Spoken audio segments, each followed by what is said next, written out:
Welcome to the show. Glad to have you with us on this Friday. It is beautiful baseball weather outside, and we've got the South Bend Cubs season opener coming up tonight. The pregame show will begin at about 6:45 here on Sports Radio WSBT. I am joined by Vince D'Addario. I wore my Cubs top in honor of opening day. Nice. Well, you know what, I'll get mine at the break. I'll pump it on for the break. You don't have to. So, you don't have to. Well, I'm all about a theme. I'm all about a theme. I'm ready to go with that. It just dawned on me, by the way. We on Fridays, it's usually the three of us if we can manage our schedules that way. Yep. Could be a third in the second hour. Who knows? Right. We were informed, that somebody else had a prior engagement. I just put two and two together that the Cubbies are in Cleveland. Oh, he did say something about that. I don't think that has anything to do with it. I think there is a plan to get there at for one of the games this weekend. Gotcha. Okay. That's the way he was talking yesterday. So okay, just checking. I'm just I said, I'm just putting some stuff together here. Weather's supposed to be garbage here in town tomorrow, so we're fortunate that it's halfway decent today. It is actually really nice today. I just made a run to Costco, and it's short sleeve weather out there, man. Sun's shining. It's actually really nice. Yeah, we'll take. My wife was out at Costco earlier today. So, hey, the land of free samples and bargains. Got the steaks for the grill. That's our Easter Sunday. We're grilling for the first time this season Sunday. So I love that. Looking forward to it. All right, it's we in, we out Friday. We've got a load of questions from the Champions Lounge to throw up. Listener submitted. If you're logging into the chat, throw us your we in, we out questions on this Friday, and we will get to the Q's and the A's as we go along here. Like I said, we've got a pretty decent amount. This one is from Super ND.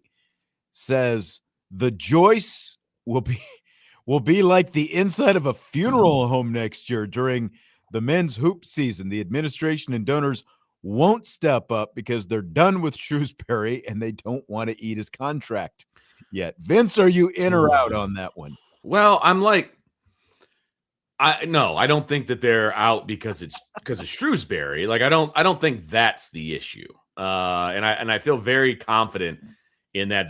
They're out because the administration is out. Like they're not putting the resources into the men's basketball program that they should be putting into it if they want to be competitive. And so, but it's not because of Shrewsbury. It's not because of Shrewsbury. Look, now, do I think that there's room for improvement for Micah Shrewsbury? Absolutely. Like there were points in this season that were not good, right?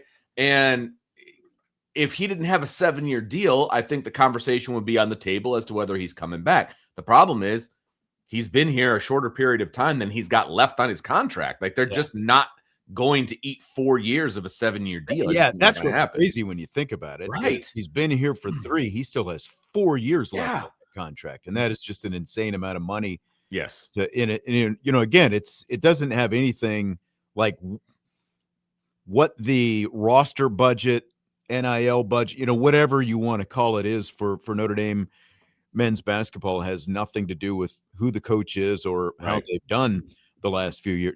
Like last year he was coming out of year 2.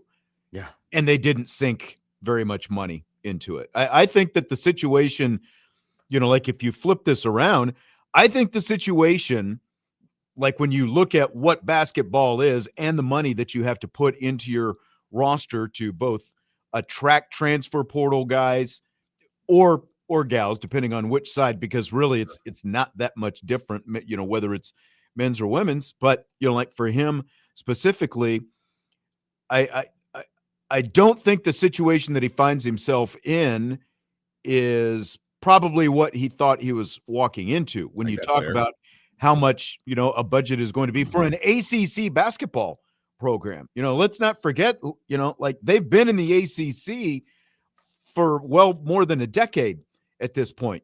They've been in that for a while. And if you're going to compete in that conference, you you can't be sitting at the bottom. We talked about it yesterday, and someone, I was calling it a Kmart budget. Someone reminded me that Kmart's had shut down, so maybe it actually. Yeah. So, but I switched to dollar store. Like that's kind of what it is. But it's again, from everything that I've been able to learn about this situation, like what the budget is now is not dramatically different from what it was even a year ago when he was coming out of year 2. So the point is, it's much less about Shrewsbury and it's much more about right now football is the priority. Correct. And I think Absolutely. that the majority of people would say it needs to be the priority. Look, the athletic director is a Notre Dame alum, and he has said on multiple occasions that winning a national championship in football is a priority. And again, I don't think you're going to find many Notre Dame fans who are going to disagree with that segment or sentiment. That needs to be the priority, and that's the route they're going. And so, at least for right now, that's where the bulk of the resources are going. Now, you can probably justify that maybe on the back end or for future years, because if you win that national championship, that's going to mean, one, you've got your national championship, and there is a lot of money to be generated off that if you win your national championship in football. Football drives the bus. And when football is successful, there's money flowing for other sports. I mean, that's just the bottom line. Now, I'm not going to sit here and tell you that Notre Dame can't afford to have to put money into basketball. I'm not telling you that, because that would be a falsehood. They have made a conscious decision not to put extra money into basketball for whatever the reason is. They have made that decision. And I just don't, unless I hear something different, and it could very well be, but unless I hear something different, I do not believe that Notre Dame is going to cut off their nose despite their face by, well, we don't like Micah Shrewsbury. We want to force him to quit, so we're going to give him a crappy budget. Like, I don't see that being the case. I just don't. Sloppy Joe says he disagrees. He says, I think if Micah was that dude, they'd be investing in the program similar to the football program.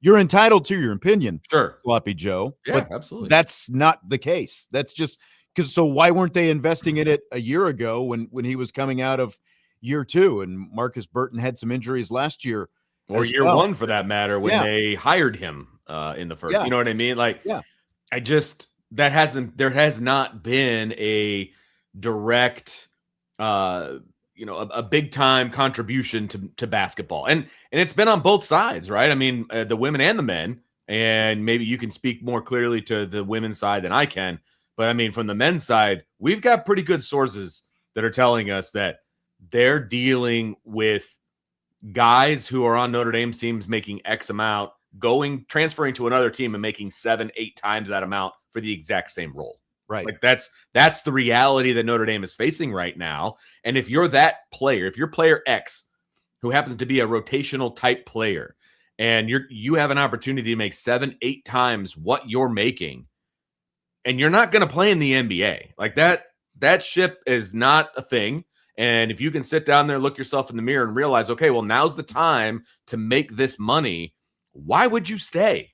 I would not stay. I would tell my kid, go make your money, buddy. Like, go get your money while you can. Yeah. And that's that's what this is more about. Yes, absolutely. Than anything. It's more about the ability to go out and do that than it is about Micah Shrewsbury. I don't think, like, this isn't a case where Shrewsbury has lost all these, everyone is a little bit different, but this has much more to do again with the fact that, like a couple of these guys can, like the guys, like Harrelson is in the portal, and as Tom Noy has reported, and as we've talked about, he still expects Marcus Burton and Cole Serta to hit the portal as well. I mean, I think those 3 guys alone will command more than, the $3 million budget that,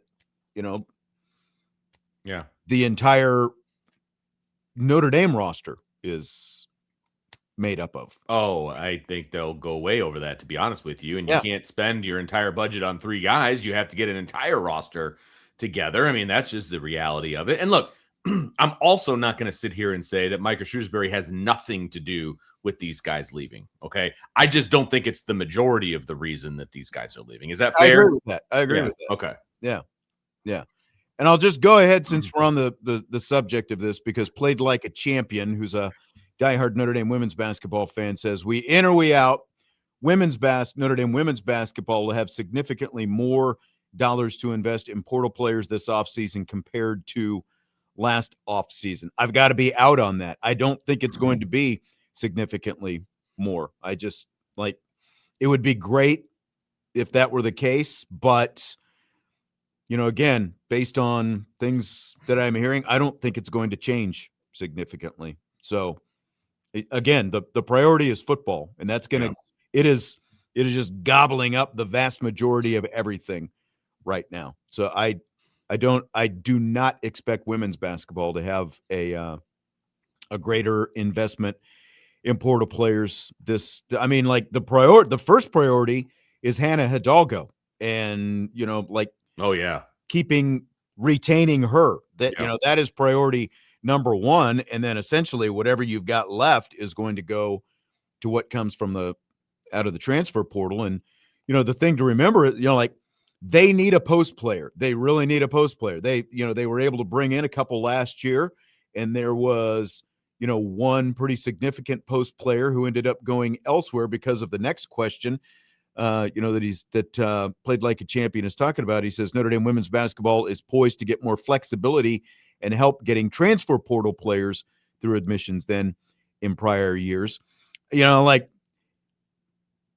The question is, we in or we out? I've got to be out right now because, again, that is still the question. But again, and I think it's probably, a question that even, some of the coaches on the staff might have. But again, just initially, I'm out because just based on what I've heard, I don't think that anything has really changed right now. Again, I think the priority is more toward football than the other sports. So I'm out on that. But, the other part of it that I was going to talk about is post players command the most money in the portal. Size and experience with those kind of players, that commands the most money. So there's it just makes it that much harder to go out and land a truly significant kind of player. Speaking of the portal, I wanted to throw this one up at you. It says, what about the player from Iowa State? Is she worth the time and the effort? She is worth is she worth the time and the effort? Again, she's going to command a lot of money, and she's talking about Audie Crooks, the Iowa State post play. Yeah, I was trying to think, do you call her a center? Do you yeah, just post player, I think. Well, it's my initial thing, and because this is how I call positions, I was going to call her a big, but I didn't know if that was appropriate. Yeah, I know. I didn't know. Right. Yeah. Right. I mean, she is definitely worth the investment if you have the funds to invest in it, but I think she's going to be the most sought after transfer in the portal. So, that's going to impact your budget. And again, Hidalgo is going to be the priority, and I don't know, and should be. Yeah. So just from let me put it this way. If Notre Dame women's basketball added Audie Crooks to their team with Hannah Hidalgo and KK Bransford and the incoming freshman and Leah Macy, who we, know, that's a Final Four / national championship competing team right there by adding Crooks. Crooks was the second leading scorer in the nation. Hidalgo was the third leading scorer in the nation. So you've got two of the top scorers in the country and a uber talented incoming freshman class, plus, redshirt freshman Leah Macy. That would be a very good team, and you'd have the experience at the right positions, but it's going to cost you a lot of money to do it. And I just don't know right now that they're going to jump in and be able to invest that kind of money, because Pretty sure they also would like to go out and get another shooter to go along with it. Those are the two portal priorities for women's basketball, would be the center and another shooter, to go along. Just like you brought in Ayanna Moore this past year, you'd kind of like another Ayanna Moore type player who can come in and knock down some threes. She's going to be competing in the 3-point contest down at the Final Four. Oh, nice. So I just saw that was added today. But that's like, those are the top two priorities, and I just don't know. I don't know how much there is to go around to cover everything. Because literally, with Hidalgo alone, I mean, I don't know exact dollar figures and all that kind of stuff, but she's gonna command a premium. And she should, because there are going to be a lot, even though she's not in the portal, there are going to be a lot of those roundabout other teams contacting Hannah Hidalgo, / whoever it happens to be, people who know, like the third party type people. And there's going to be a lot of dollar figures thrown around, I'm sure. I want to address Irish Chi-Town. He says, I wish these student athletes thought about the value of a graduate degree from Notre Dame as opposed to an undergrad with a bag. Now, the reason I want to address this is because depending on what field that you decide to go in after college, look, a Notre Dame degree is super valuable if you want to go into business or if you want to go into finance or, something like that. There are plenty of Notre Dame graduates out there that went into teaching, or they went into corrections, or they went into, social work, or all of these different things. If they don't want to use their Notre Dame degree for one of these high valued jobs in the future, right? Which I would be miserable doing, by the way, just saying, then the Notre Dame degree doesn't have the same value. And so if I'm advising my own child and he didn't want to go into one of those fields, right? And you could make $2 million, as an undergrad someplace and put that away and let that grow for you, or, buy a house or whatever. And $2 million is like any kind of college student, whether you're an undergrad or a grad student, like that is a great starting point. When you're a 20-something, you are setting yourself up for a lot of success. If you handle that money properly, you are setting yourself up very, very well. Like I'm a teacher. I do this on the side. Like if you handed me a $2 million check as a 21-year-old and I invested it and all those kinds of things, like I'm not going to see $2 million again. Yeah, I mean, Chi-Town is saying he understands, but I think the crux of what Vince is saying, because like if you can get $1 million, let's just say $1 million as a grad transfer someplace. Let's not even put multiple millions, but okay. And you've got your graduate degree. Well, I mean, depending on what you're going to go into dictates a lot about what your future earnings are going to be. But like that $1 million, that could take you 10 to 15 to 20 years, depending on what you're doing easily, to make that back. So, the trade-off is I'm guaranteed that I'm going to get this $1 million now versus, I might have this Notre Dame graduate degree, but it's going to take me a long time to make up for that in terms of the earning power. I'll just say this. I think every situation is different. Right. And you have to value every decision for yourself, right? I think that's a very important thing to understand. You know what I mean? So, it's not just about the degree anymore. Like that, this isn't 1987, and it can't just be about the degree. As much as I love being a Notre Dame fan, I think the degree is very strong. Right down the hall for me as an art teacher that went to Notre Dame. I guarantee you I make more money than she does. You know what I mean? So like if she was given $2 million to go play volleyball or something, like she'd have done that, and her life would be different right now. Yeah. So I'm just putting it out there as an example, as it's just not about only the degree anymore. It's part of the equation, but you also have to be smart about, your options. Exactly. That's all. Exactly. Let's get into some more questions. We will change the subject here a little bit. Salty Virginia peanuts says this month's blue and gold game will be one of the most anticipated spring games in some time. And on a beautiful day, it will deliver. A football scrimmage at Notre Dame in late April is a very, very good time. Really, these are three separate questions. We in or we out on these. Which way you going here, Vince? I mean, okay.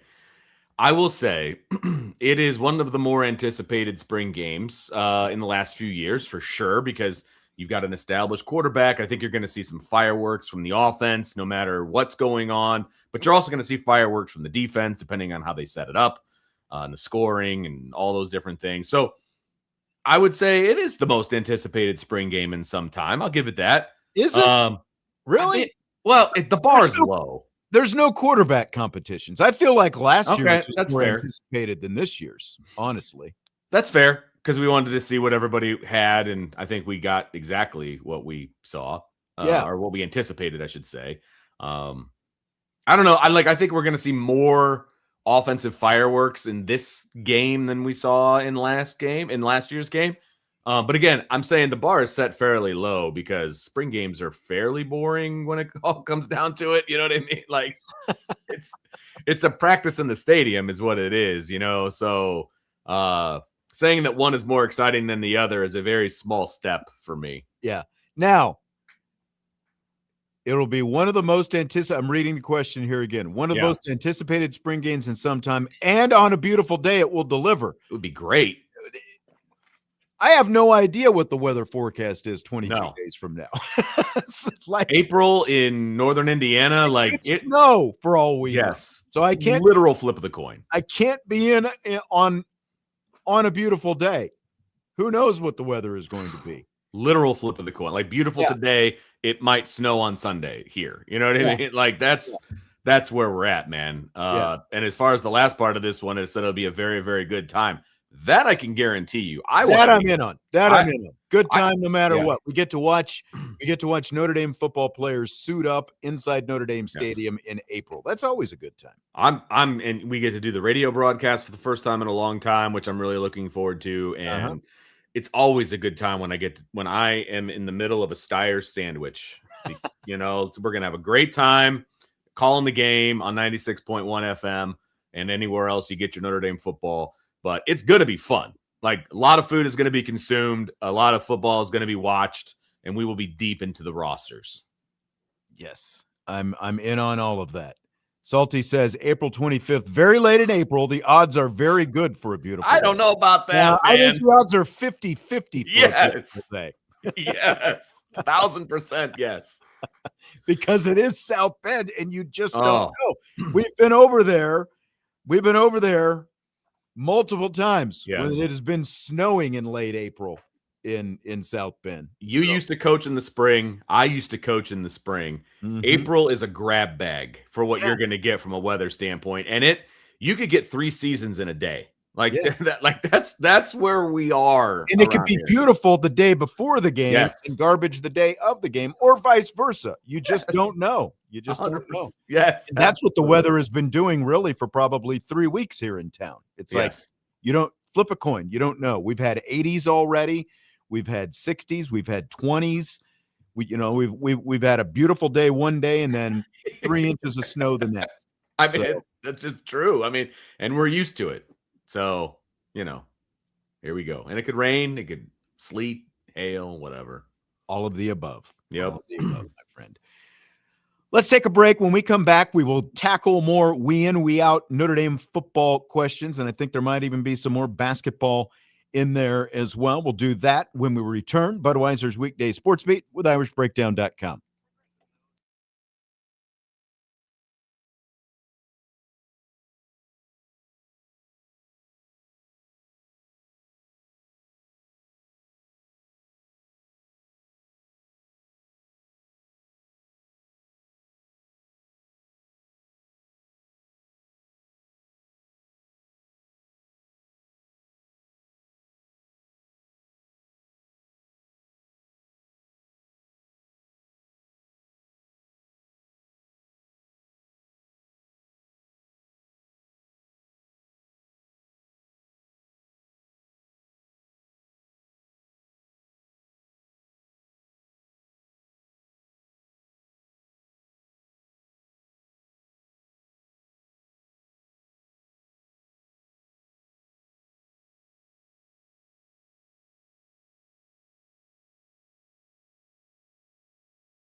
Rolling on Budweiser's Weekday Sportsbeat with IrishBreakdown.com with Vince D'Addario. I'm Sean Stiers. Do what Craig is telling you to do right now in the YouTube chat. Hit that like button. Don't cost nothing. Come on. Vince has got his Cubs pullover on now. Looking good. Well, Good. good friend of mine gave this to me many years ago. I'm going to say that looks familiar. I like that. That's right. Good friend of mine, meaning Sean Stiers. And I wore this to the World Series. I think that So was maybe a Christmas present. it was a Christmas present time. way back in the day. And Oh, well, it looks good, though. oh, absolutely. Like I said, I wore it to the World Series, man. So, like, it's been around. Can't beat it. I'm telling you. It pays to have good friends. That's right. Stymie likes my Cubs smock that I'm wearing. He asked if I've caught Lovable Reunion on YouTube. Anthony Rizzo, Grandpa Rizzo podcast for the season, interviewing members of the 2016, 10 years already, World Series champs. First 2 episodes of it. Have you heard any of them, Vince? I listened to the first episode a couple of days ago, and it was really good. I mean, they're basically just recounting that whole season, essentially, and kind of the run and all of that kind of stuff. And so the first episode was just the 2 of the guys just kind of going back and forth, how they met. And then the episodes following, they're going to interview everybody that was a part of it. And I believe Joe Madden is the first one, I think, that's up right now. Do you think it's weird that, Rossi, David Ross, Mhm. I think he's like, is it ESPN that he's going to start working for? I believe again so. this Yeah. year. I think it's kind of odd that like Joe Madden doesn't have any kind of national TV job. He hasn't been a manager for what, 2 or 3 years now at Well, I this think point. he's got an RV, and I think him and his wife just like kind of go all over the place and just He's do just like one of whatever. those guys that's fun to listen to. I I would, agree. if he was on TV someplace, I would listen to him for sure. Well, you can listen to him on the second episode of this podcast because he's on it the whole time, I believe. Oh, I there you listen to a podcast way. I believe it's also on YouTube. Yeah, it was the first one was good. So I figure out, I'll give it a shot. It's, not a big fan of the guy who owns it. But it's whatever.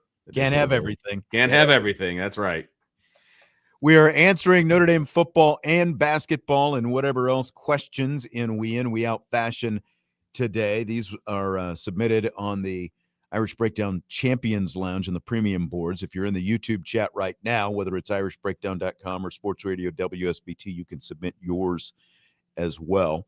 There's a chance Jesse's going to join us in the 6 o'clock hour. I don't know. Not banking on anything right now. Irish English, though, submitted this question. Notre Dame's number 2s could win 10-plus games against the 2026 schedule. In or out on that? I'm right there on the edge because I'm trying. The problem is you're going to have 0 experience at quarterback, like less than 0. That's my biggest hang-up. Yeah. I would probably, because of that, I would probably actually put the over-under at about 7.5, 8.5. Because it's not like last year where you had the kind of guy that CJ Carr is. Right. No, he didn't have any experience either, but there was just a lot more, sort of moxie. But like if Kenny Minchie was the backup. Yeah. Like if this was last year and this is the question, right? Yeah. And we're talking about this schedule. So if Kenny Minchie stuck around, he's the backup to CJ Carr. I'd be like, yeah, I'm kind of in on this. You know what I mean? Mm-hmm. Because I think he could elevate the play of the guys around him. And the other piece of this is obviously like, okay, from the offensive standpoint, we figure there's going to be about 6 guys in the wide receiver rotation. There's going to be at least 2 running backs. If we're talking about number 2s, are we removing the entire rotation or just the 3 guys that start at wide receiver? And then you're going to give me the next 3. And then like, you're going to take away Aeneas Williams, but you're going to give me, the next running back kind of you know what I'm saying? Like, yeah. The defensive line, for example, is like a 10-man rotation. You're going to give me, you're just taking away the 4 starters. You're going to give me the rest. I think those kind of questions kind of hang in the balance a little bit. But if you put the over under at 8.5, I think I would take the over. I'm nervous about 10 plus. Yeah. So like it's right there at that line for me. And that's, again, that's why I said 7.5, 8.5, because if you put it at 7.5, I would probably take the over. Yeah. Be confident in an 8-4 record, but again, just so little experience with the quarterback position that I think that makes it a little bit tough. Now, Irish Angus followed it up. He says the freshman class would win 8+ games against the 26 schedule. In or out on that? I'm out. I'm out on that one. There, that's you're asking an awful lot there, because now you got to have true freshmen at all the line positions. Like that's a tough ask for me. I agree. Again, that's you have a talented but even less experienced quarterback with Grubbs or Gerard, one of those guys, because they're both going to be freshmen this year, but still zero experience even being in the system prior to this spring. And then like offensive line, defensive line, that's a tough ask. Yeah. As talented as those guys are, to not have a year under their belt in a college strength program, performance program. Right. That's what would concern me the most. So I'm probably setting my over under at 5.5. Yeah, I think that's fair. And there's no freshman kicker, Sean. So that you're in trouble right there. That's true. That's true. Good point. I don't know. Maybe one of those quarterbacks could just go out and kick. Hey, here you go. Domer Grizz. Hannah Hidalgo will be back next year. We in or we out. She should come back next year. We in or we out. What are your thoughts on that? I mean, based on her comments, that she said to Gino and just kind of how I don't even think she needs to make an announcement. I think it just sounds like she's in, she's back. And I think Notre Dame's going to do yeoman's work to make sure that she's taken care of. So I think I'm in on her coming back. I agree. It's a matter of just kind of making sure everybody's happy, just in terms of what compensation is going to be. Should she come back? Absolutely. Because again, with her, I mean, just look how far they got with her this year to the Elite Eight with her, and you add the right kind of experienced post player. I think that they have every reason to believe that they can, at a minimum, get to a Final Four next year, if not compete for a national championship next year. So absolutely. And that's going to be what a lot of these teams are going to try to dangle is, we'll give you all this money. Yeah. And you can come here and you're going to have a chance to win a national championship. But I think she's got a chance to do that here. And she's got a coach and a coaching staff that she knows supports her. And, I think that there are obviously a lot of advantages by playing at Notre Dame because the kind of exposure. There was, like, Nielsen put out during the season these different, like, the most watched or the most viewed women's basketball teams this year on TV. And Notre Dame, even though they weren't a number 1 seed or a top 4 seed, they were I think they ranked like 6th or 7th in terms of viewership, like teams that were viewed on TV this year. So that's a lot of eyeballs that come with that. And like you've seen on some of the social media and stuff like that, some of the NIL opportunities that she's had here. So I think that there's a very large earning power for Hidalgo at Notre Dame and a chance to compete for a national championship. So I'm in on both. Yep. Joe Allen, in or out, expanding the current playoff model and getting rid of the conference championship games. Originally I wasn't on board, with this, but I do not see the point of conference championships at this point. I really don't. And, as a Notre Dame fan, obviously it's whatever when it comes to conference championships. But at this point, conference championship games almost feel like it hurts Notre Dame. And so, from that standpoint, I want to get rid of them. But also, if you're expanding the playoff, you need to start a little bit sooner. Mm-hmm. And so getting rid of them makes all the sense in the world. I know that it makes a bunch of money. And so it's going to be a hard sell for some of these conferences. But if you're compensating them by getting teams into the playoff, then it's a moot point, in my opinion. And so you should be good to go on that front. So I'm all for expanding. I'm all for getting rid of the conference championship games. And it's just one less argument that people have against Notre Dame not being in a conference championship game. So I'm all in all over the place here. Our old buddy Mr. John in the YouTube chat is out because out. he wants people wearing leather helmets. He never wants any change to sports. Well, he also thinks the Pirates are going to win the Central. That's true. That's true. He thinks Roberto Clemente is still playing out there. Pop Stargell. So family. Yeah, baby. Fluorescent and the old what do they call those? Like the engineer caps. Yeah, they're like circles, basically. Yeah. But the Stargell Stars, man. I had like a knockoff hat. It was like the black with the stripes. It didn't have the P on the front, but it had, the rest. And I wanted my Stargell Stars is what I wanted. Never was able to get any. So. But I'm totally in on expanding the playoff, the college football playoff, and getting rid of the conference championship games. Because like you said, to me, if you want to expand the playoff, the conference championship games are just going to get in the way. And the biggest obstacle in the short term is replacing the revenue that these conferences, especially the SEC, it's the SEC and then the Big Ten. Those are the two biggest money-making conference championship games. And they've got to be able to replace the revenue with that. Now that, there will be bigger pies that will come with being in the playoff and all that kind of stuff. But, they've got TV contracts right now with the TV networks to televise those as well. So that would be figuring all that out, I think, is the biggest short-term issue, but longer term. John, yeah, right. John, by the way, says, yes, that's right. He wants the leather helmets. Love it. But I am in on that. Irish Hawk 31. We in or we out? Notre Dame's offense will drastically improve its red zone scoring position. And he says because of okay.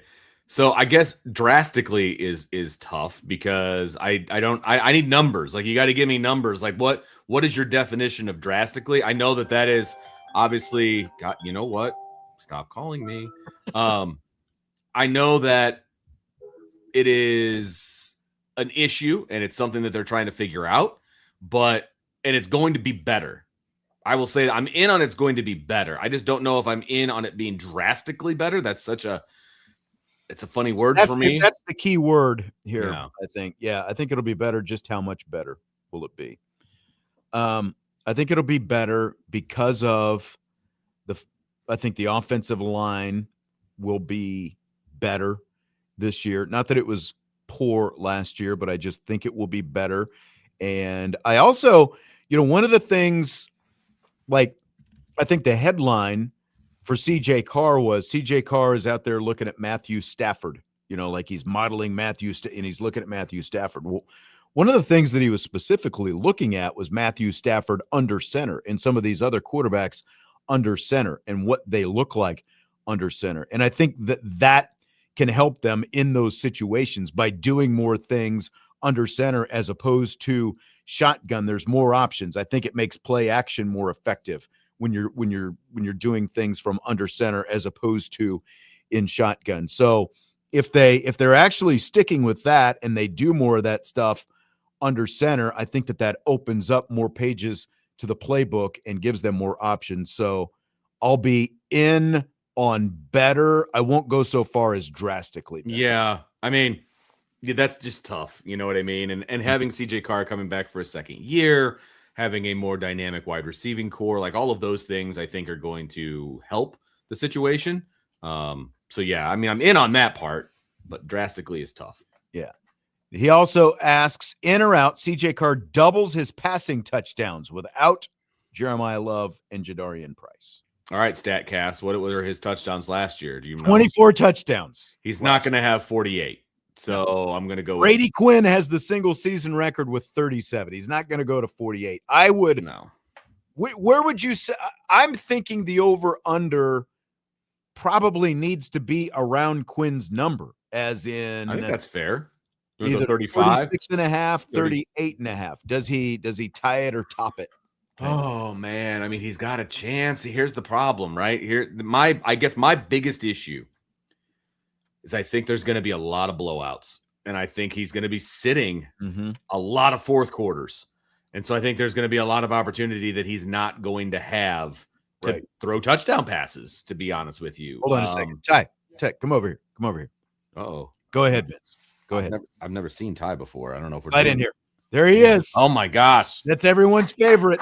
Producer Ty. What's up? He's rolling in the house right now. He's got the South Bend Cubs hat rocking. Right. He's ready to go. Got South Bend Cubs baseball coming up tonight. See, you got your wish, Ty. You got your wish. You've been on the Sean let you on the show. That's what he wanted. It's all he wanted. He said, "What's up?" He walked away and then said, "What's up?" I think he froze on camera. It made John's day. That just made John's day. I think he's got a chance. He's going to be prolific. He's going to throw a bunch of touchdown passes. I just don't know if he's going to have the opportunity to do what we hope that he'll do. Now, if they make a run in the playoff, I think he passes Brady Quinn. How about that? But I don't know if he's going to be able to do it in the regular season. Right. The regular season's going to be tough. Yeah. I think because of all the things that you're talking about. You know, you get enough blowouts, he's not going to, because like 3 a game gets you to 36 right there. Wow. Okay. I mean, that's definitely doable. I mean, Let's be honest. That's very doable. So, it's going to be fun to track. I'll give it that. It's going to be fun to track. I agree. I think he's going to be right around there. But I don't think he goes to 48, though. That's a lot. 48's a big number, man. Like, if he gets to any number that starts with a 4, I think that is a heck of a season. Yep. Heck of a season. From Misguided Passion, as a team, the defense will have over 20 interceptions in or out. This is an easy one. They had 21 interceptions last year. So did they really? Yeah, they did. Yeah, and I think the secondary is better. So I'm going to be in on it. I didn't realize those 2 safeties. I didn't realize the number was as big as it was. I thought 20 felt high. I really did. But if you're telling me they got 21 last year, Sean, and a good handful of those was by the backups, by the way. Remember that? Like there was some young guys that came in, got some picks. And so I think that could be the case as well. But this secondary is better than it was last year. So if they stay injury free, I'm going to take the over on this one. As a team, the defense will have over 20 sacks in or out on that. I feel pretty good about this one as well. Again, I don't know what the number was last year, but I think they're going to be a little bit 34 last year. This is way too low. Way too low. I think the number we need to be talking about is 30. Like, will they get to 40? 39.5, I think, is the number. How about this for a question? Okay. Will Notre Dame have more sacks or CJ Carr throwing touchdowns? Ooh, really good question. Woo-hoo-hoo. Right now, I would go sacks. I would too. But I think that's a good question. We might have to save that one for our season preview show whenever we predict stats and things where I look awful. Have to save that question.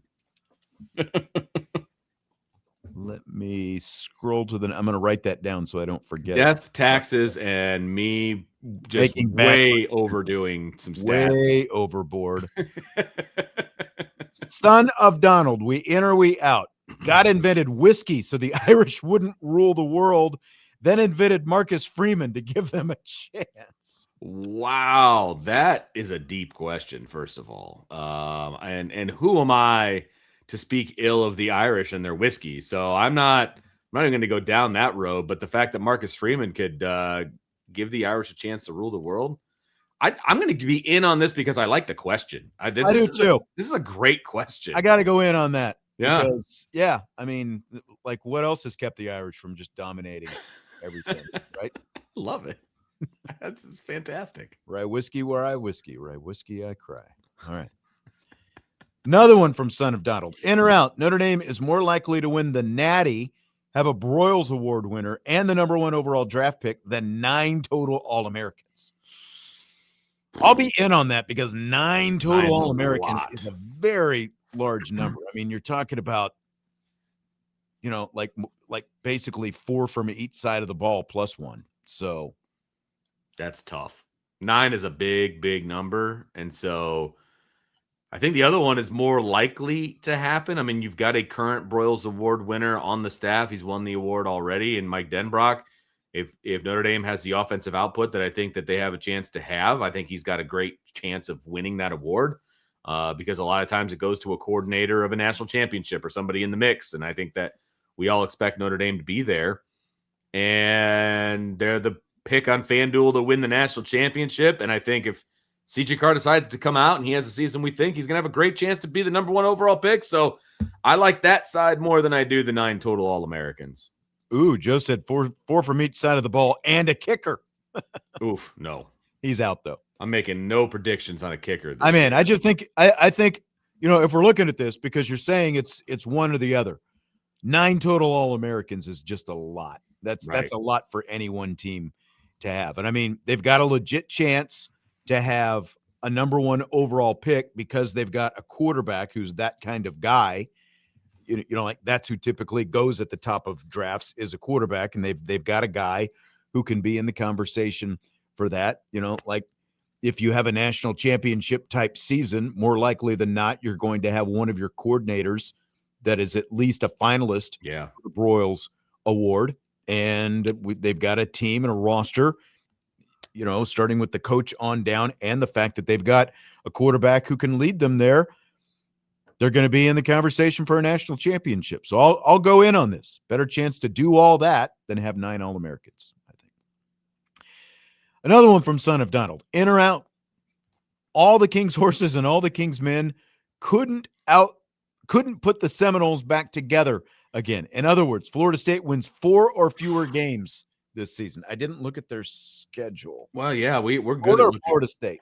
I mean, look, Florida State, right? Yeah, Florida State. Yes, yeah. Okay, so Florida State in general, they're going to win more than. I just feel like they're going to win more than 4 games. We can look at the schedule, right? New Mexico State. That's New Mexico State, yeah. SMU, Alabama, Central Arkansas. That's 2. Virginia, They Louisville, Miami, Clemson, Boston College, Pittsburgh, NC State, Florida. So New Mexico State, Central Arkansas, Boston College, Pittsburgh. That's 4 right there. Yeah. I mean, having Clemson and then Louisville and SMU, like they've got the quote unquote upper echelon of the ACC. Now that's not necessarily saying a lot. Now he said 4 or fewer. So I'm taking the over. Out. I'm out. It's still Florida State. I still feel like they can win a few games. I mean, I don't know what Florida is going to be like. There's a lot of hype around them, obviously, but they're going to get 5. Come on, baby. Go Seminoles. Let's go. From Josh, we in or we out. A Midwest team will win the title in 2026, whether it's Notre Dame or a team from the Big Ten.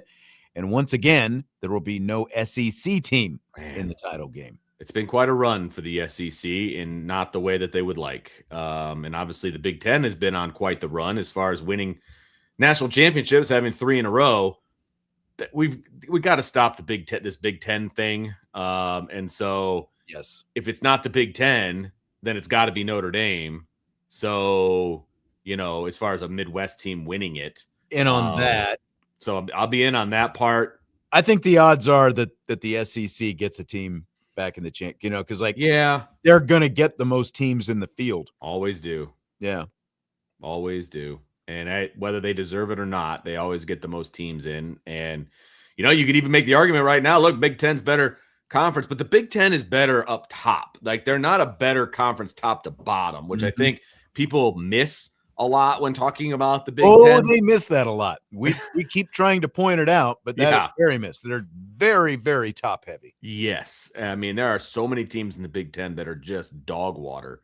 And that you can't really say that about the SEC. It's just the top echelon of the SEC hasn't been national championship material. That's all.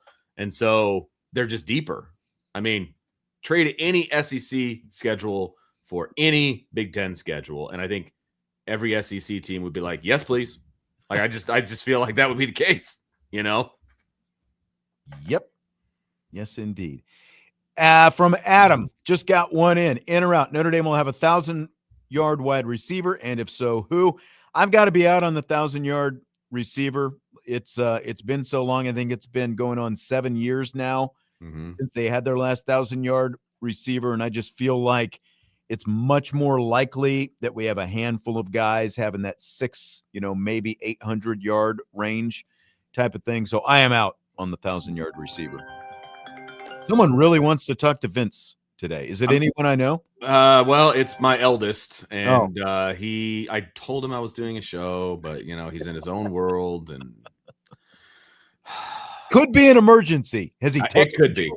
He has not, and we're going to be going into a break, so I'll call him. All right. But, dude, Let's come do on. the break. Well, are you in or out on the 1,000-yard receiver? I'm out on it because at this point I've been in on it for so long that it's never happened. I'm going to be out on it until they can show me they can do it. Maybe you stop thinking about it. Maybe it happens. Exactly. Yeah. All right. Rapid fire hour number 2. There's a rumor that Jesse will join us for it. So dirty rumor. We will see if that happens when we continue. Short show tonight because we've got South Bend Cubs baseball coming up at 6:45. Budweiser's Weekday Sports Beat with IrishBreakdown.com.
The gang's all here for hour number 2 of the show. Budweiser's Weekday Sportsbeat with IrishBreakdown.com and rapid fire time. Jesse with a very stern look on his face as he comes in. You're dressed very festive, though, today.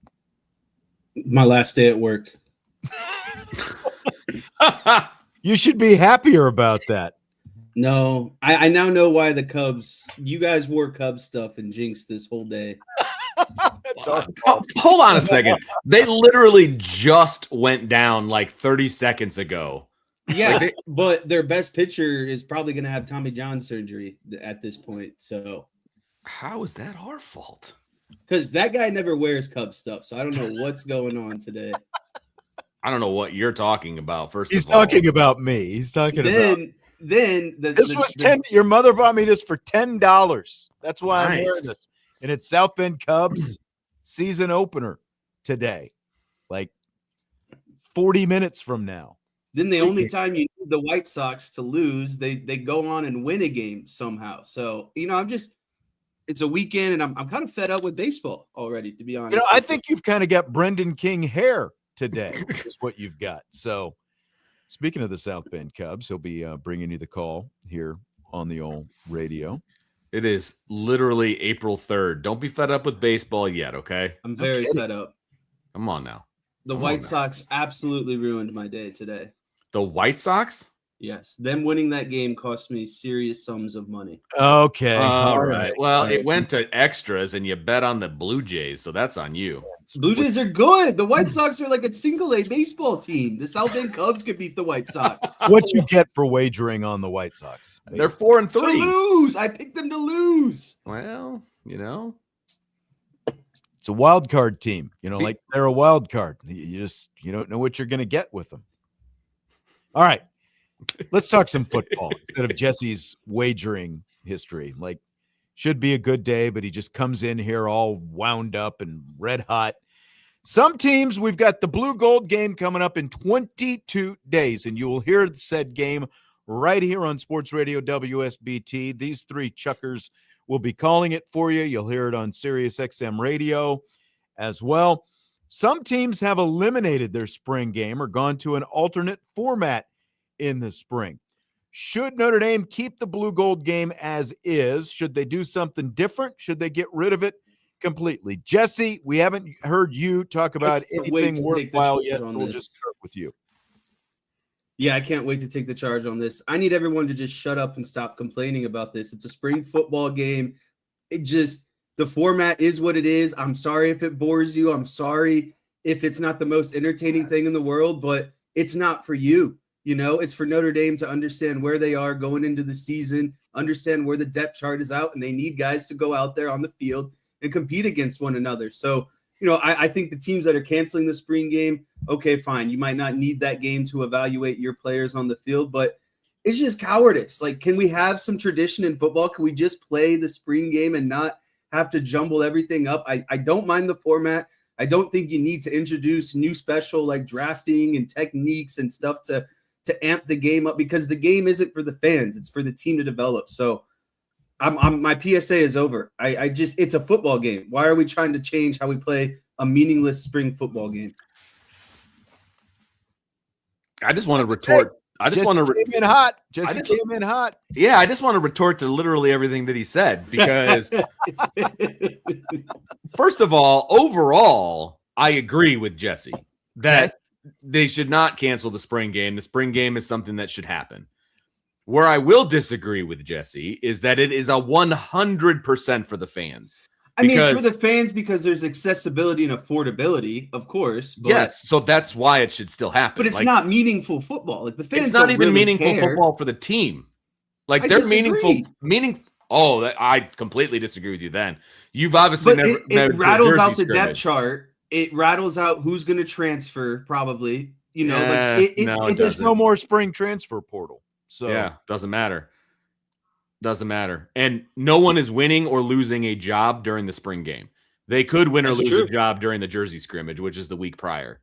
Like, this game is literally the most boring practice of the season for Notre Dame. It is 100% for the fans, which is why they should not get rid of it.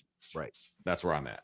Totally agree with that, because to Vince's point, like the way Marcus Freeman has, there have been a lot of changes, obviously, to college football since Marcus Freeman has become a head coach. And it's only been, not even 5 years ago, like in terms of the actual calendar. But like there have been changes to the transfer portal as well. And what I lost my train of thought. Is that like your cat going crazy against a scratch pad or something? Is that what that is? But Marcus Freeman has also made it like what Vince has talked about, the jersey scrimmage the week before the blue gold game.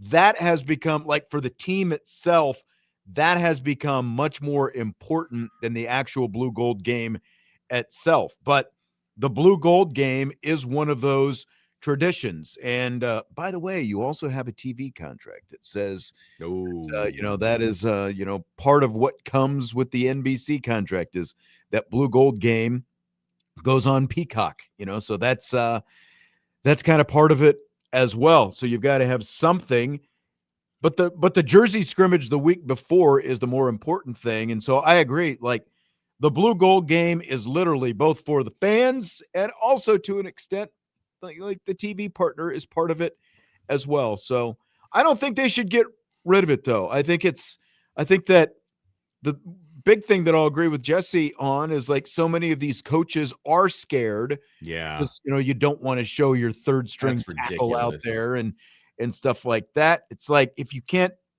do without that, what are you even doing coaching? So keep the blue gold game at the end of the day. Totally in on that. Yeah, that excuse for not having a spring game and not televising it or whatever because you don't want to lose your players to the portal and all that is just such nonsense. That is nonsense. I'm sorry. That's ridiculous. That's just an excuse to not do it, basically, in my opinion. And if you really are worried about that, then you've got your priorities all out of whack. Yeah, C3PO says, but there's no spring portal. No, but you can still, like, I think that the way some coaches would look at it as, it's like, well, you're doing your advanced scouting in the spring for when that portal does open up the following winter, that kind of thing. But that doesn't make me, I would not be afraid of having a spring game because of that, just because, regardless of when you can transfer. What about the idea of scrimmages against another opponent? You guys buy or sell that in the spring? I buy it. I think it's a great idea. I think they should do it. I don't think it should replace the spring game, but I think it's something that the media, should be invited to so we can kind of check it out. But even if we aren't allowed to be there, I still think that is absolutely something that they should do. 100%. Yeah, I'm actually in on this one as well. I think that you could at least do a joint scrimmage like the NFL does, where you have a combined practice days for a couple of days. But I really think it makes sense too for like in-state schools, because then you could get a lot of, local interaction. You could probably sell out a stadium if Indiana and IU just played in a light scrimmage, some point in the spring. So, if there's a way to add enthusiasm and have a better evaluation of talent, I think playing another team is always going to be beneficial. I'm kind of torn on this because I like the concept of playing against, actually playing against another team. But at the same time, what concerns me is like you're going out and you're playing real reps against another opponent in the spring.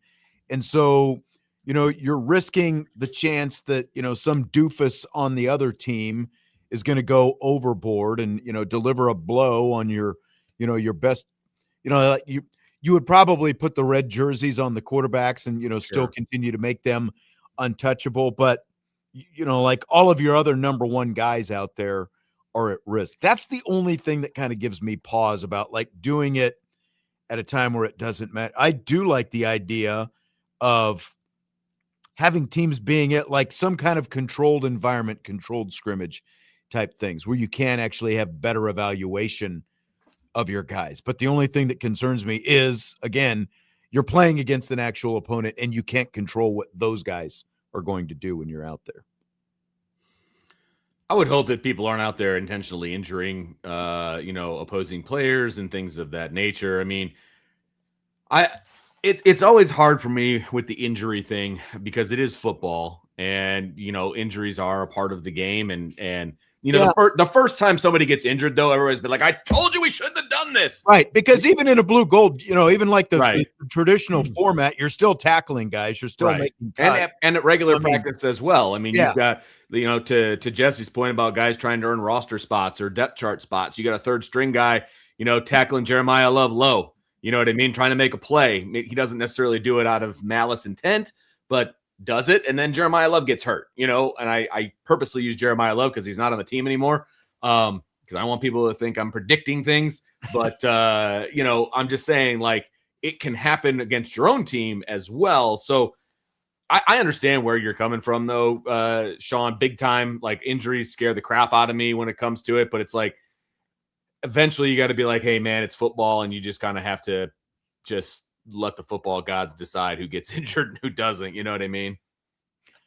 I do know what you mean. And I kind of know what salty means. He says, Jesse scares me today. Like Jesse's got a little unhinged kind of look to him, between losing. I scare myself today. Sox and the Cubs losing their pitcher. You did what, Jesse? I said, I scare myself today. You don't know exactly where it's going. No, but I there's an anger streak coming in me. I know that. Oh, we can see it. Great time to start a new job. Hey, I still got 2 weeks before the new one starts. Anger can dissipate. That was smart. Got it. Mike Golick Jr. and Jessica Smetana asked on the Echoes podcast if Hannah Hidalgo should be in the Mount Rushmore of Notre Dame women's basketball. So I will let you guys answer this homework first. Who would be your Mount Rushmore of Notre Dame women's basketball? So I've got the top three because I know Vince isn't ready. I got Ruth Riley in one of my spots. I 100%. I got We're unanimous on Ruth Riley because she's like not only was she a great player, but she's like a foundation piece to that first national championship. Exactly. And like when you think of Notre Dame basketball and where it came from, women, like, she's got to be in the conversation. She is the pillar, literally. I agree. She's got to be the first player. Yes, on this. I think 100%. Mine are in no particular order, by the way, but with the Adidas sweatband and the whole thing. I mean, her shoes are at the Joy Center. Like, I see them every time I walk in there. You know what I mean? Like, yeah. Right. Okay, so we're unanimous on Ruth Riley. Continue, Jesse. Arike Agumbawale is also on my Mount Rushmore. I can say that name right for all you haters out there. And you did say good job.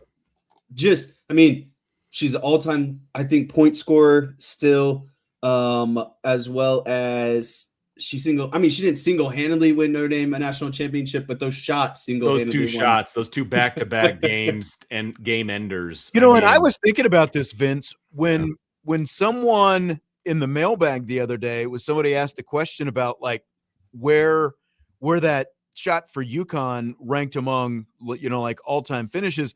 We didn't even mention. We didn't include Arike Agumbawale's shots. We didn't mention the women's side because I think everyone kind of assumes it's the men's side. But then I also started thinking, like, Arike Agumbawale in a span of 3 days hit probably the two biggest shots in the history of women's college basketball. More like 48 hours. I mean, it was like there were 3 different days, but 48 hours. Like. Yeah, right. Friday, Saturday, Sunday. That's what I'm talking about. But like 2 different shots, one to win a national championship. I don't even know where you go from there to like what the next biggest shot in women's tournament history is, because there just haven't been the same amount, because like you've had so many UConns and that involved, and you've had a lot of blowouts actually in national championship games. Could not agree more. I could not agree. And I mean, just the look on Muffet McGraw's face 2 games in a row, and just all of it, all the things surrounding it.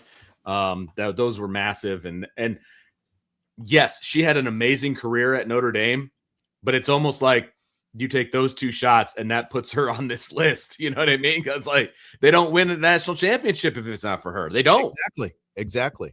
And she's the program's all-time leading scorer. Right. So, which just cements it. Yeah.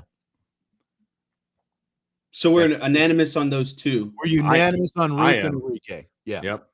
This is where it gets hard. And it gets a little bit harder now. Yeah. I've got 3 players that I think could fill the last 2 spots, and I think it's going to be up to personal. Who's on the outside looking in?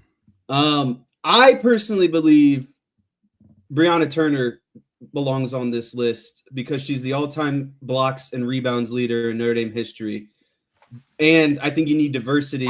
So you've got 2 bigs, and then this is what I mean though. Like it comes down to Skylar and Hannah.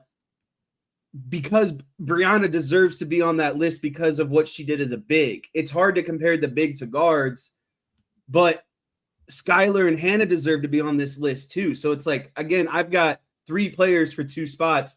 I think if you ask me right now today, I'd go with Skylar. But if Hannah has another great season next season and surpasses Skylar, then Hannah's going to knock off Skylar, in my opinion. But you can't discount Skylar went to, I think, 3 Final Fours and was like a Big East All-American every year. And like, I'm really stuck because Hannah doesn't have the luxury of the rosters of the rest of these players. So she doesn't get the postseason success that everyone gets, but her personal accolades stack up, but it's still about winning at the end of the day. So this was really hard for me.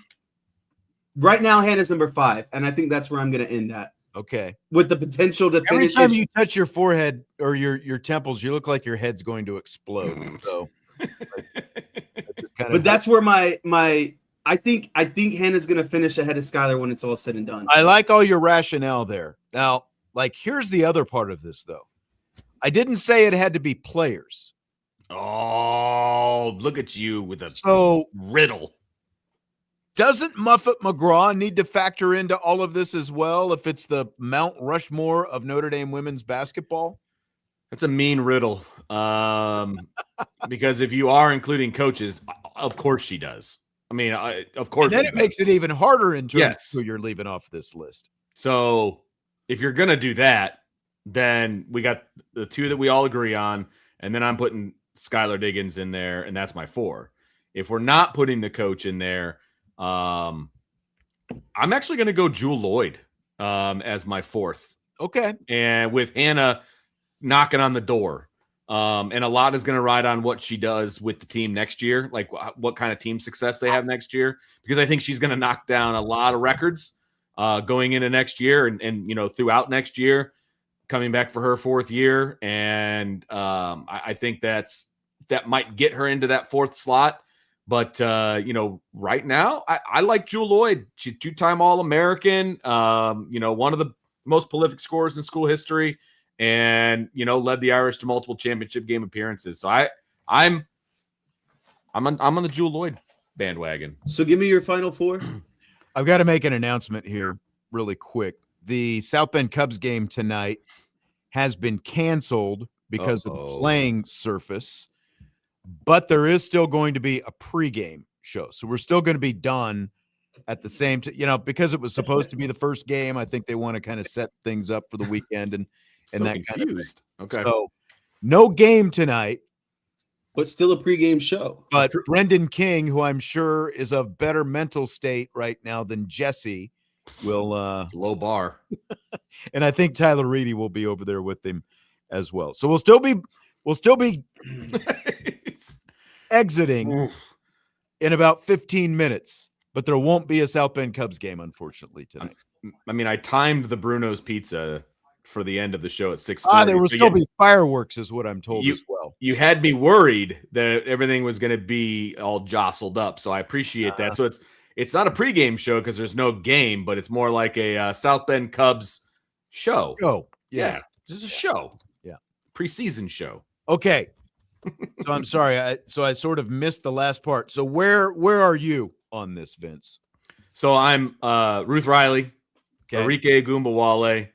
I am Skylar Diggins, and I'm Jewel Lloyd. Those are my 4, considering only players. Now I would knock out Jewel Lloyd if we're adding Muffet McGraw. That's my caveat. Vince just wants to run a whole guard team out there. I do. You didn't say we were putting together a team. That's a different conversation. Yeah, this is just Mount Rushmore. You're not actually. Jewel Lloyd was a good player. She just rode the coattails. Because for one, it's only players. 4 that you're talking about. You're not even talking about 5, so it's not even a full team that you're putting out there. This is Mount true. Rushmore. And I've got Hannah at number 5, knocking on the door to get into the group after next year. And all of this also factors in, like, the assumption that Hannah Hidalgo is 100% going to be here next year, and you're sort of factoring in, you know, like in terms of just who she is as a player, there's no doubt that she is one of the top players to ever play for Notre Dame. And that, I mean, that is obviously a distinguished list. Now, Irish Chi-Town is trying to get Beth Morgan in here. He says she set or tied 28 Notre Dame records during her career at Notre Dame. And that's fair. But I would also say that the NCAA didn't even take over women's basketball. It was like 80 or 81. It was like that, you know, so like when Beth Morgan played, you know, like women's basketball was still less than 20 years old at Notre Dame, you know, so like the pool of players was smaller. And that's not to take anything away from her. She was a great player of her time. But like all these players that we're talking about have come since her, you know, so I think that does factor in as well. Still a great player, and was also, you know, came back and was a great assistant coach at Notre Dame and part of the national championship and all that. To me, if it's just players, I'm going Ruth Riley, Skylar Diggins, Arike Agumbawale, and Hannah Hidalgo, because Hidalgo is already the all-time steals leader at Notre Dame. And she's also, in terms of points per game for a career, at the top by like 5 points per game.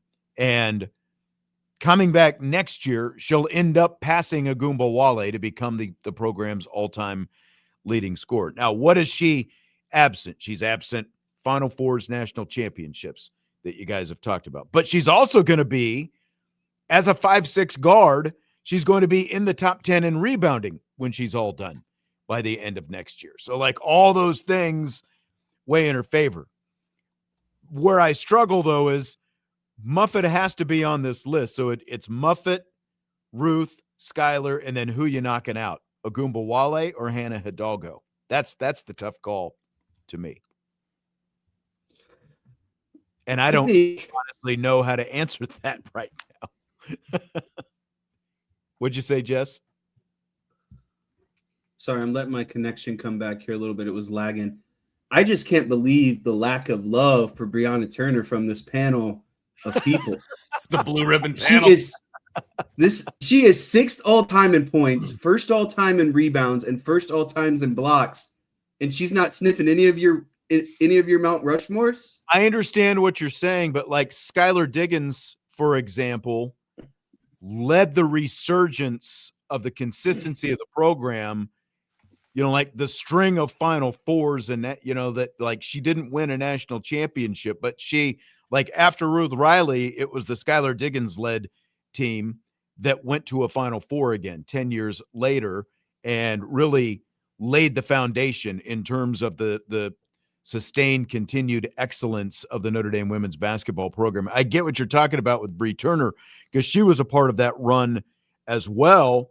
But it's like, it's a very, like, to me, she is in that next tier, along with, you know, like a Beth Morgan and a Niele Ivey and Jewel and, you know, Jackie Young and some of those players. Like that is the next tier after the very top to me. So it's tough. I like diversity in my Mount Rushmore. Okay. Not all these guards. Fair. It's fair. Chi-Town asks, will Hannah Hidalgo win the Naismith in 2027? I mean, she won the Naismith Defensive Player of the Year. So, I mean, yeah. She'll be a finalist. She'll be a finalist. I'll put everything I own on that. She's not going to be snubbed again. No, I agree with that completely. Fill in the blank in the time that we've got left here. It's blank that True TV will carry a Fab 5 Altcast tomorrow night, Saturday night, for the Michigan-Arizona Final Four game with Chris Webber, Jalen Rose, Juwan Howard, Jimmy King, and Ray Jackson on the call. The Fab 5. It's cool, but I could care less. It's because you weren't even alive. No, it's because I hate Michigan, brother. Just like you. Are you going to watch the game? Michigan's playing in the game. Yeah, but that doesn't mean I need to listen to the freaking, let's get excited for everything that Michigan does and let's complain about everything that goes against Michigan's way the entire game. I want to watch a neutral broadcast and actually enjoy the game rather than, these guys just, I can't even say what I want to say in a PG-13 way, so I'm just going to pass it on here. You're just coming on hot with everything today. That's usually my role. I kind of like being on the outside looking in on this one. I know. I honestly look, there are very few people on this planet that dislike Michigan as much as I do. I want to preface this with that. That's a true story. Yeah. And I'm all for it. I actually think that'll be entertaining. I want to watch it and I want to listen to it. I want to hear these guys because last time I checked, they didn't even all get along. And now all of a sudden they're doing a broadcast together. Juwan Howard was just fired a couple years ago for that matter. I was going to say, do you think Juwan Howard's going to bust out the notebook and take down notes on how to win as a head coach at the University of Michigan? Chi-Town says, just don't call a timeout. I'm all in, man. That's fair. Stevie wants to know if Desmond Howard might be joining the panel for that. That would make it unlistenable right there. I think it's interesting enough that I'll flip over and just kind of see what it sounds like. It's probably there's a lot of legends in the room. There's a lot of good basketball knowledge and not even beyond Michigan. Those guys had good NBA careers as well. I thought it was cool when I heard, because they do, like with all they do these they've been doing them for the last few years at the Final Four for, for team specific, and most of it's not that great, but I think it's cool. Like these guys specifically to have them back all in the same room. Cause like you said, I didn't think that they really all got along that well. The fact that they're all going to be together, I think is it's a pretty cool deal. When I saw that they were going to do it, I was like, that makes sense. Like if you've got a, like network cable, whatever, TV that's willing to let you do something like this, and all these guys are willing to do it, I think it would be a lot of fun. If it was my team, it'd be a lot of fun, I think, to have those guys in there. But I'd personally rather just have Ian Eagle and Raft and Grant Hill. Mostly Raft than Grant Hill, but Grant Hill in there as well. Jesse? If Notre Dame, God forsaken, ever made a national championship, what 5 players would come together in a room? Ooh, let's do this Monday. As long as it's not Digger, I'm in. Man, now are we talking basketball or football? Well, I thought we were talking basketball. So. I was talking basketball, but we could do it for both because football would be more fun, obvious. Nice. We need to save this for a show that the 3 of us are on. Yeah. Which is going to be a couple of weeks. But I wanted to get this out there because I knew it was a big question. We don't have the time for it, but I thought it was a good enough question. I think I'm going to have to sit down and really think about it. And obviously, it's even more complicated. Now he wants to sit down and think about it. Well, see, now like it's realistic that women's basketball could be in there next year. So if ESPN put together some altcasts, like all the Muffet, she's already working for ESPN, and all the players that we talked about, that would be cool if they did an altcast for women's. I think Muffet's the host, and then she has players from kind of every era, maybe maybe a representative from every era. Big Game Karen. A Big Game Karen could definitely be involved. I'll ask you later about that. Okay. The games weren't big enough this year, Vince. I didn't want to go there, but just saying. It's a lot of solo Stires casts. Women's Final Four tonight. South Carolina, UConn, Texas, UCLA. Tomorrow, Saturday, we've got Michigan, Arizona on the men's side, UConn, Illinois in the other semifinal. So who's playing for the championships this weekend? On the women's side, I have UConn versus Texas. On the men's side, I've got Arizona versus Illinois. UConn's luck has run out. They've had their time. Dan Hurley headbutted a referee. That's not good karma. His good karma's up, the guy doesn't deserve anything else. Let Illinois in there. When's the last time Illinois played for a national championship? Probably 2005 when they lost to North Carolina. It's been 21 years at this point.